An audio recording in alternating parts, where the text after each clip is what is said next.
Greetings, loyal minions. Welcome back to the SciShow, the #1 rated YouTube channel for people who enjoy red velvet cakes and cream cheese icing. If that's you, I appreciate you. As a new channel, the only way we can grow is with your support.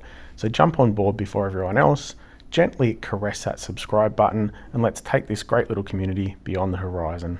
This is the most important EMP video you will watch this year. We are of course talking about the Soul Exchange. But fear not, I'm here to make sure you pick the right hero and don't end up looking like a repressed douche canoe.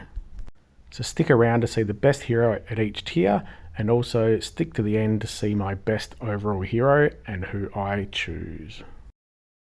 First up, for 10 souls we have Akonia. I'm not going to mention the class, family bonus or passive skill too much, but if there's anything worth noting I will. In this case, Rogue is quite good with the dodge, and the elemental passive skill is a pain in the big toe. Just chipping away at your heroes with a little bit of damage and changing the tiles, which always does my head in. So onto the special skill, Bleed Inducing Daggers, running at fast speed, summons a dagger fiend for the target and holy enemies. The fiend damages its target with 250% attack every turn. The dagger fiend absorbs healing. It disappears after absorbing a healing amount equal to 20% of its target's max health. When the dagger fiend disappears after it has absorbed enough healing, the owner receives 810 bleed damage over 3 turns. So quite a good skill, but only hitting one unless the enemy has more than one holy hero. So very limited opportunity to use that skill on more than one hero, and due to that, probably not one I would recommend. Next up, costing a measly 10 souls, we have Nemesis. Now I will just mention some of these cards will have slightly outdated stats, just due to some of the upgrades that have happened recently or in the past, so just keep in mind they might be a little bit lower now than what they actually are. So we have Day of Reckoning running at stick speed, where we have 3 different charges. So on the first charge, we're dealing 470% damage to the target for 3 turns each time an enemy's mana is increased by a special skill, status effect, level, property, passive skill, family effect or minion. They receive 200 damage. On the second charge, we're upping the damage to 610, still to 1 target. All enemies are immune to new status effect buffs for 3 turns. Attempted mana generation buffs will be replaced by 34% mana generation for 4 turns. On the third charge, we're dealing 650% damage to the target. All enemies are immune to new status effect buffs for 3 turns. Attempted mana generation buffs will be replaced by 34% mana generation for 4 turns. And for 3 turns, each time an enemy's mana is increased by a special skill, status effect, level, property, passive skill, family effect or minion, they receive 200 damage. That's an extremely long card to go with her extremely weird hand gesture, which freaks me out every time I look at it. It just looks strange. So we have a sniper.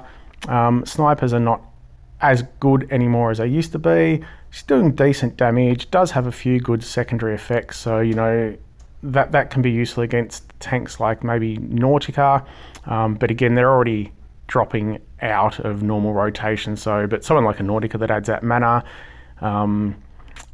that's going to give a one-off effect. Someone like a Hawthorn or even Costume Ariel, I believe, adds a bit of mana over time, so that would give them a bit of damage more than once.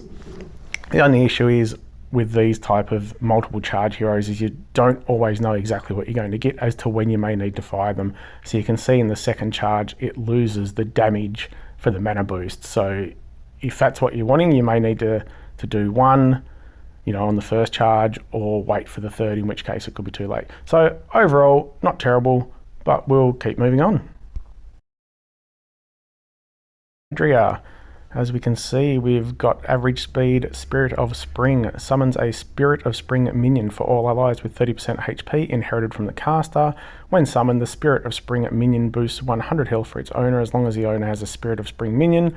This effect can't be dispelled. All allies special skill deal an additional 20% damage for 4 turns, and obviously has an element link being a hero of the month, which gives all nature allies 10% additional special skill damage for 4 turns. This effect can't be dispelled. So as a hero of the month, generally they're a little bit underpowered even when they come out.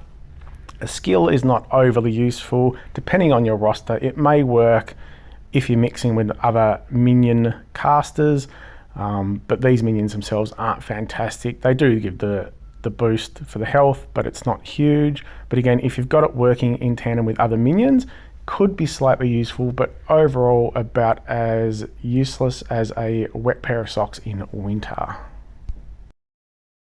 Up we have Zenobia, a hero I did enjoy quite a bit when she first came out. I was lucky enough to pull her straight away. Has that hot sci-fi / spider chick thing happening, so if that does it for you, just go ahead and get her straight up and enjoy looking at her.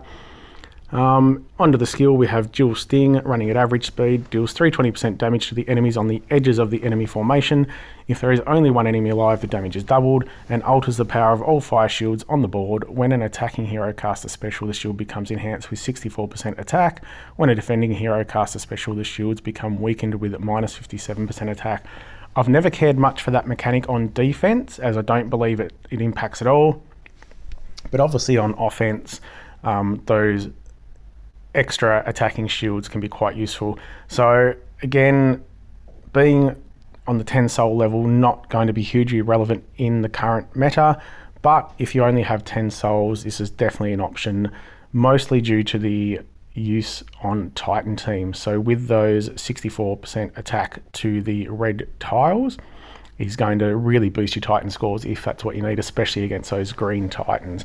So definitely an option, but remember to stay tuned, as I will tell you which hero to choose on each tier level and then the overall best hero. So just remember to stay tuned, because depending on what you need, each one of these heroes could be useful, but there will generally be one that is going to be better than the rest.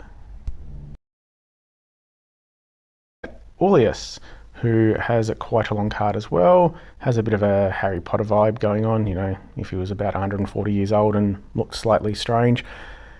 Anyway, onto the Scroll of Equations special skill, running at magic speed, which obviously has a different effect with 1 or 2 charges. So at 1 charge, we are summoning an enchanted sigil minion for each ally with 15% HP and 20% attack, inherited from the caster. When summoned, the enchanted sigil minion gives 20% mana generation for its owner for as long as the owner has an enchanted sigil minion. This effect can't be dispelled. So not too bad. Look, the minions are quite weak. It's not doing a lot of damage, and it's giving a little bit of mana, which doesn't help unless you're getting your coloured tiles anyway. So pretty weak on that first charge in today's sort of world. And those minions would be quite easy to kill, even just with slash attacks from the enemy.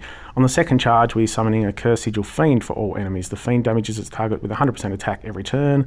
The Cursed Sigil Fiend absorbs healing. It disappears after absorbing a healing amount equal to 60% of its target's max health. When summoned, the Cursed Sigil Fiend gives 38% mana generation, minus 38% mana generation for its owner for as long as the owner has a Cursed Sigil Fiends. This effect can't be cleansed. So the Fiends are reasonably strong at 60%, but again, not doing a great deal. Minus the mana generation is different, but he's decent. But again, they're not overly strong Fiends, and that's on the second charge. Heroes that give different skills on the first and second charge, like one's minions, one's Fiends, can be quite useful and gives you a bit of flexibility, but can also be just annoying. So yeah, I would basically avoid this guy.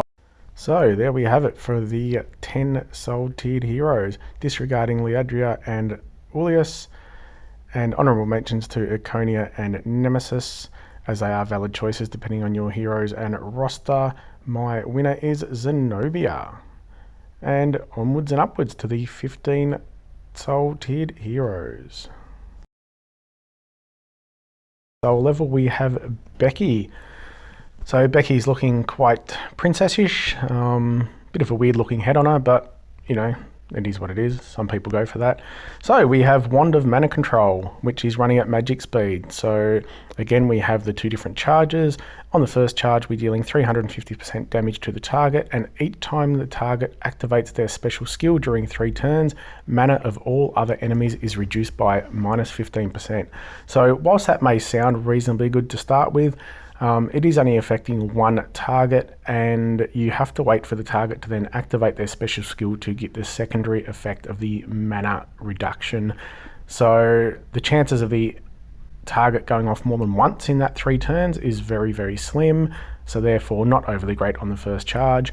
On the second charge, we have increases the mana of all allies by 10%, and for the next 5 turns, this character deals 250% damage to all enemies each time any other ally casts their special skill. So that particular part of the skill is quite good, very similar to Guardian Hippo, and that can pair with a lot of different heroes. You do want to try and make sure maybe you throw it in a purple stack so you do have other purples ready to go once this skill is activated to make use of that follow-up damage. However, the other issue is with the second charge, it may take a bit longer than your other heroes to charge, so it's just a matter of holding off and figuring out when to fire. So it definitely has a very unique skill. It's quite fun using heroes like this if you haven't already, so definitely one to keep in mind. Moving on to Constance, who has the rogue class skill of adding some dodge, so that's fantastic. Does have the musketeer cover feature, which is quite useful. Unfortunately missed out on the regen that I think other musketeers had, but would have been useful considering her skills. But she has a sword, so that just makes up for everything. Moving on to the special, we have Sword Dance. Running at fast speed, we're dealing 230% damage to all enemies. All allies get plus 45% chance to dodge special skills for 3 turns, and each dodge damages the attacker for 100 damage. The damage it's sending back is not overly great. 45% chance to engage, and you're only doing 100 damage, so not going to be a great deal of use with that. Should have been 200 maybe. 230% damage to all is pretty good, but the best part is obviously the dodge. I have always enjoyed dodge heroes way back to Margaret, which not many people thought was a good hero, but I definitely used her and she helped me win many raids and war battles. So anyway, overall Constance, bit of a all-around hero, bit of damage, bit of defense. Can be hard to fit those into your team in the current meta, but could be good in a mono team where you're doing a bit of both and just staying alive if your first wave doesn't kill. So not too bad. He kind of reminds me a bit of Jaskier from The Witcher, purely because he's got a ukulele type thing going on. Looks a bit ridiculous, to be honest. Says he's a llama, looks more like a sheep to me, which is pretty average. Anyway, has a special skill running at fast speed called Fabled Llama Ballad. Deals 250% damage to all enemies. All enemies are immune to new status effect buffs for 4 turns and receives 150 damage for each attempted buff. The caster gets minus 10% accuracy for 4 turns. This effect can't be cleansed. So, as with all those Easter type heroes, they do have the negative effect on themselves, which is a little annoying. In this case, 10% accuracy isn't too bad. It's a very small chance that he may miss on one of the tiles. 250 damage to all, not too bad, but again, not enough to be in a sort of stack of 3 killers. So again, could be useful in a mono team or a 4-1. The second part of the special, which is making the enemies immune to new status effects, is fantastic with all the status effects that are out there now, and especially with the damage upon attempt. So imagine taking this against someone like, I'll use Hawthorne as an example, who has 3 or 4 buffs. He's instantly doing sort of 450 damage to 600 damage depending on those buffs to every enemy. So that can be fantastic, but again, not an overly big hit. Running at fast speed, so that's a bonus, but yeah, not too bad. Moving on to Flip with some ridiculous artwork. Nothing else needs to be said about that. Kind of cute for some people, but really doesn't do it for me. A couple of passives there which add a bit of damage, which I always enjoy on healers when they're just doing something else as well. So we have an average speed to the rescue, which recovers 45% health for all allies. All allies bypass defensive buffs with their attacks for 4 turns, and all allies get plus 50% critical chance for 4 turns. So pretty underrated hero. Reasonable size heal, not quite as big as some, but 45% is pretty good. The allies bypassing the defensive buffs, that's just fantastic against counter-attacking teams and some other, even defense buffs. So really good. Probably because of that, it's worth using in a red stack to make sure that your other allies are ready to go off when they can bypass those defensive buffs. And on top of that, you get the 50% critical chance, which again is just fantastic. Anything adding critical is great, especially for Titans. So again, this is something to keep in mind for Titans if you don't have a hero already adding that critical hit factor. So yeah, not a bad healer. We have Thanatos, who, to be honest, looks a little bit like the rich neighbour's redheaded stepchild that gets spoilt way too much because he thinks his new mum doesn't love him. Anyway, moving on. We have a Styx family hero, so we have the multiple charges called Delay the Inevitable. So the first charge, we're recovering 20% health for all allies, and all allies get 24% mana generation for 2 turns. On the second charge, we have recovers 30% health for all allies, increases the mana of all allies by 10%. And on that third charge, we have recovers 50% health for all allies, increases the mana of all allies by 20%, and all allies get plus 40% mana generation for 4 turns. So quite a lot going on there. Obviously, the first charge is a reasonably low heal, but also adds that mana generation. I do enjoy these multiple charge heroes in certain instances, and this is one where you can fire it early if you need a little bit of a health boost. It gives you the mana generation, or you can hold off for a bigger heal and a few more bonuses. So anything to do with mana increase is great. So second charge is pretty good, and third charge is quite fantastic. So definitely a good option if you're looking for healers. And as I said, that multiple charge does give you the flexibility of using it early if you need to, or if you get a magic board with plenty of blue, you'll just end up with that third charge. So for 15 souls, I am giving honourable mentions to Becky, Constance, Archie and Flip. All very good heroes in their own right and will add to your team depending on what you're looking for. But begrudgingly, I am giving the gold Logi to Thanatos. I just feel the flexibility with different levels of heals and giving you a very quick heal to start with, or the option of having larger heals, plus the secondary effects of mana bonuses is too good to go past. So let's move on to what you've been waiting for, the 20 soul tier. And finally we have Roachfoot, who has the bonus of the fighter class revive, has those same musketeer cover and passive type things, which is always good.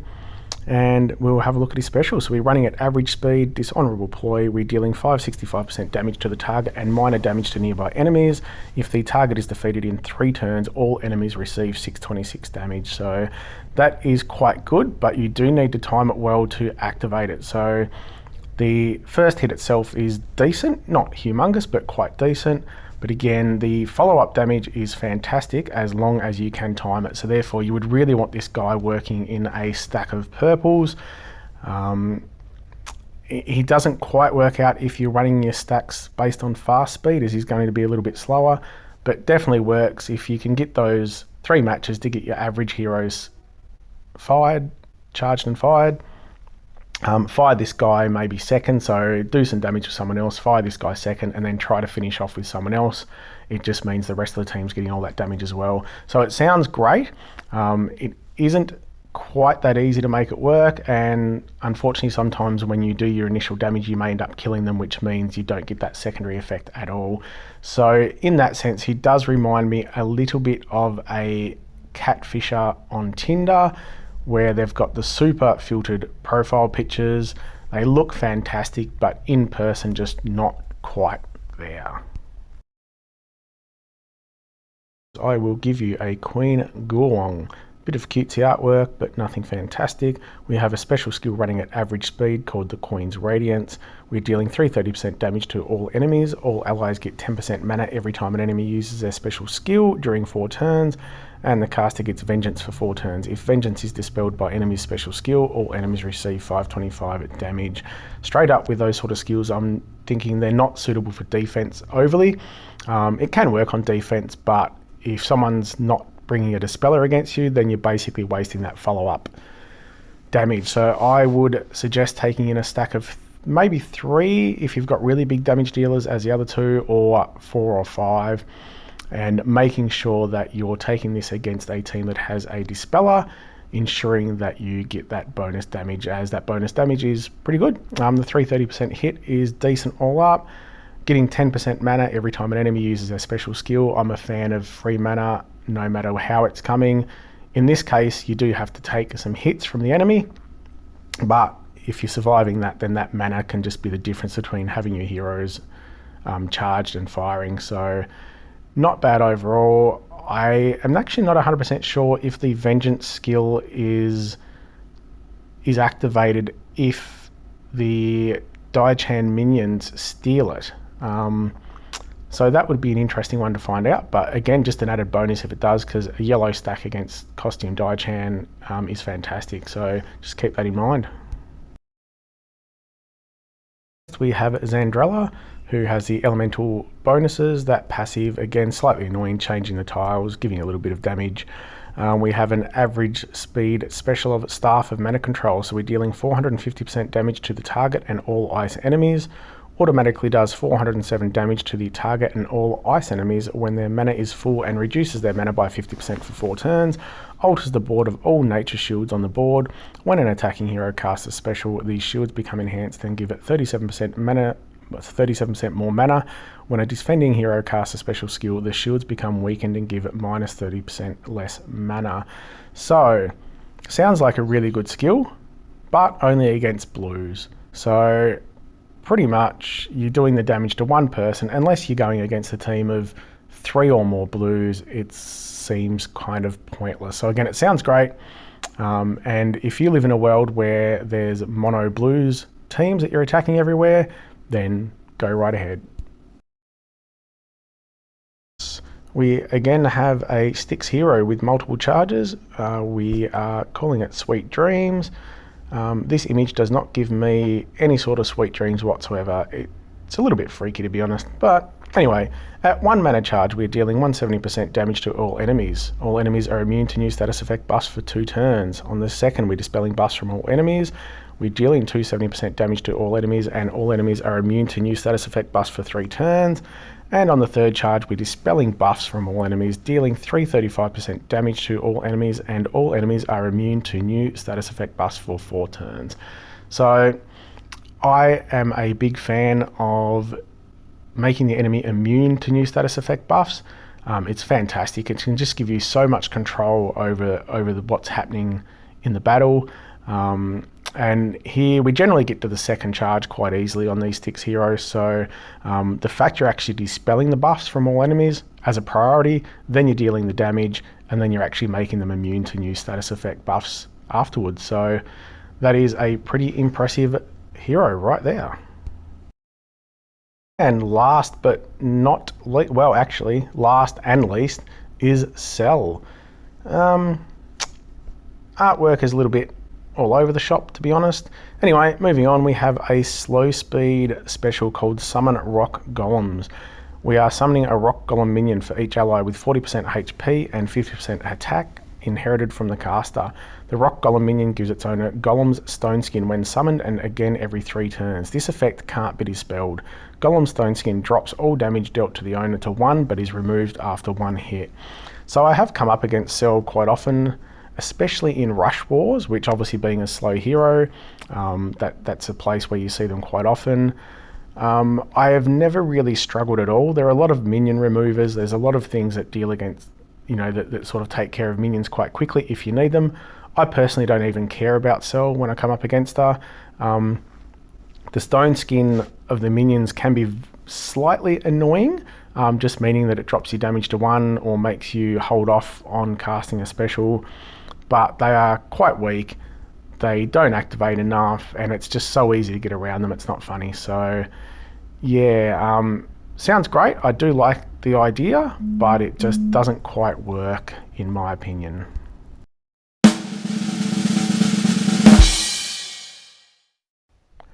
Disregarding Cell and Xandrella, a special Catfish Award for Roachfort, honourable mention to Queen Guang, and the winner is Hypnos.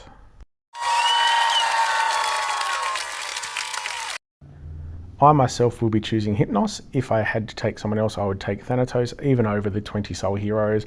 keeping in mind the Queen would be a valid choice as well. So thanks for watching through to the end. I really appreciate it. Gently caress that subscribe button.